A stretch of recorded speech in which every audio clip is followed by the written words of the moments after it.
Thank you, Mailmine.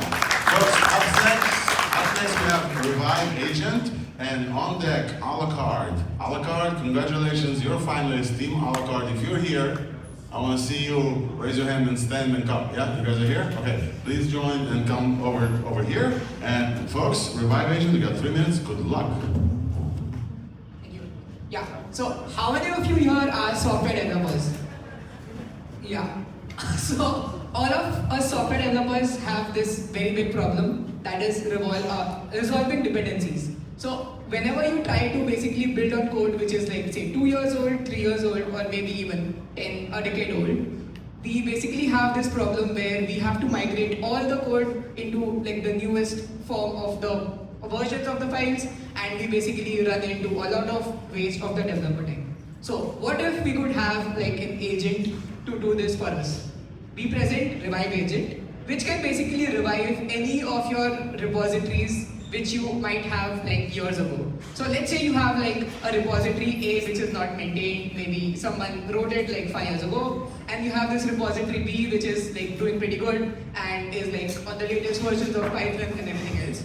So the Revive Agent basically makes the least amount of changes in repository B and a lot of changes in repository A, and basically gets the code in repository A to work in the environment of repository B.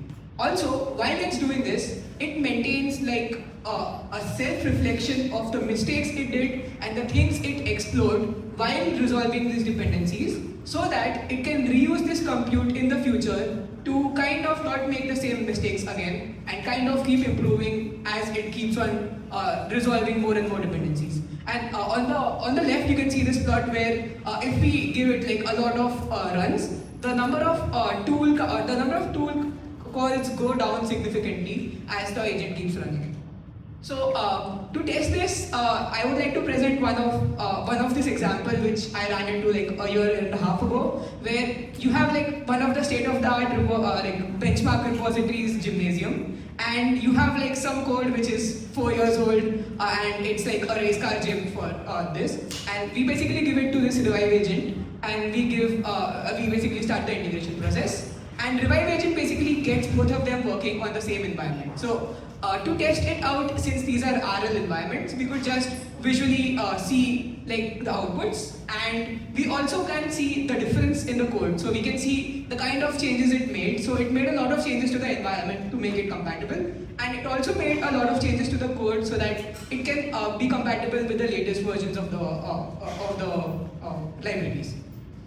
And this is like an example of the mistake log which it makes. So basically it keeps a track of the mistakes it did and what are the best ways to resolve things as it goes. And we use something called, which basically got out very recently. It's called genetic Pareto or the JEPA style of things, where we keep optimizing the prompt in order to improve the output of the LLM. Yeah, thank you. And I would like to, yeah. Perfect. Good job. Thank you guys. Round of applause for Revive Agent. It doesn't have alt code, folks. All of us have alt code. Question? Joe? Sorry. A la carte, come on. Where are you using JEPA for? What sort of prompt are you optimizing? Is it the agent itself? No, so we basically, are kind of making the agent reflect on its mistakes, and basically we tell it to prompt, basically give context such that it can improve over the next iteration. So we are basically maintaining like a history of mistakes it did, and then given that, it kind of doesn't make those mistakes again the next time it runs. So the agent itself? Yes, yeah. Thank you.